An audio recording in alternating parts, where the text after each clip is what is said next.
ఈ 10 ఏళ్లలో ఏం చేసిండు అని అడిగినావు కదన్నా. నీలాగా కళ్ళుండి చూడలేని వాళ్ళు మస్తు మంది ఉన్నారు. వాళ్ళ కోసం చెప్తున్నా ఇనుళ్ళన్నా. ఒకప్పుడు అయ్యా మా పొలాలు ఎండిపోతానంటే నీళ్లు నదిన నాయకుల్ని చూసినవే గాని 24 గంటలు పంటకి ఇంటికి కరెంట్ వస్తాంది, నీళ్ళు వస్తాయి. అవి కనపడతలేవా అన్న నీ కళ్ళకు? ఒకప్పుడు దండగన్న వ్యవసాయమే ఈ రోజు తెలంగాణలో పెద్ద పండగైందన్నా. పంటలకి పెట్టుబడి లేక పెళ్ళం మెడలో పుస్తలు అమ్ముకునే రైతుకి బంధువు లెక్క మారి రైతు బంధిస్తున్నాడన్నా. అది కనిపిస్తలేదా అన్న నీ కళ్ళకు?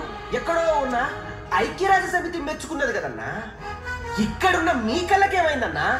పేదోడుంటే పురి గుడిసెలో ఉండాలి, లేకపోతే అప్పట్లో ఇచ్చిన అగ్గిపెట్ట లాంటి అరలో ఉండాలన్న ఆలోచనను మార్చి పేదోడు కూడా డబుల్ బెడ్ రూములలో దర్జాగా ఉండాలని డబుల్ బెడ్ రూములు ఇచ్చిందన్నా. అవి కనిపిస్తలేవా అన్న నీ కళ్ళకి? 40 లక్షల మంది నిరుపేదలకి పింఛనిస్తున్నాడు, ఆదుకుంటున్నాడు. చేతనైనోడికి నౌకరిస్తున్నాడు, చేతగానోడికి పింఛనిస్తున్నాడు. అది కనిపిస్తలేదా అన్న నీ కళ్ళకి? ఒకప్పుడు హుసేన్ సాగర్ అంటే ముక్కు మూసుకునేటోళ్ళు ఇప్పుడు హుసేన్ సాగర్ చుట్టూ జరిగిన అభివృద్ధి చూసి ముక్కు మీద ఏరేసుకుంటున్నారు. అది కనిపిస్తలేదా అన్న నీ కళ్ళకి? ఒకప్పుడు మనోళ్ళు బతకనికి పక్క దేశానికి పెట్టోళ్ళు ఇప్పుడు ఆ పక్క దేశపోలే మన దగ్గర పెట్టుబడులు పెట్టడానికి వస్తున్నారన్నా. అది కనిపిస్తలేదా అన్న నీ కళ్ళకి? ఒక్క హరితహారంతోనే కోట్ల మొక్కలు నాటించి తెలంగాణ తల్లికి పచ్చని చీర కట్టిందన్నా.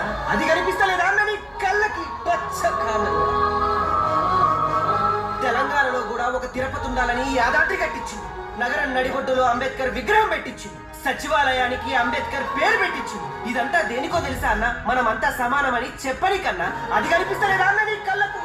ఎందుకున్న పంటలు లేవు, ఏ కడుపులో ఆకలి మంటలు లేవు. ప్రతి ప్రాజెక్ట్ నిండుకుండా, ప్రతి రంగం అభివృద్ధిలో వెండికొండ. ఒకప్పుడు చరిత్రే మరచిన తెలంగాణ ఈ రోజు చరిత్రే మార్చిన తెలంగాణ అయ్యింది. అన్ని రాష్ట్రాలకు సీఎం ఉంటాడు, కానీ ఈయన రాష్ట్రమే తెచ్చిన సీఎం.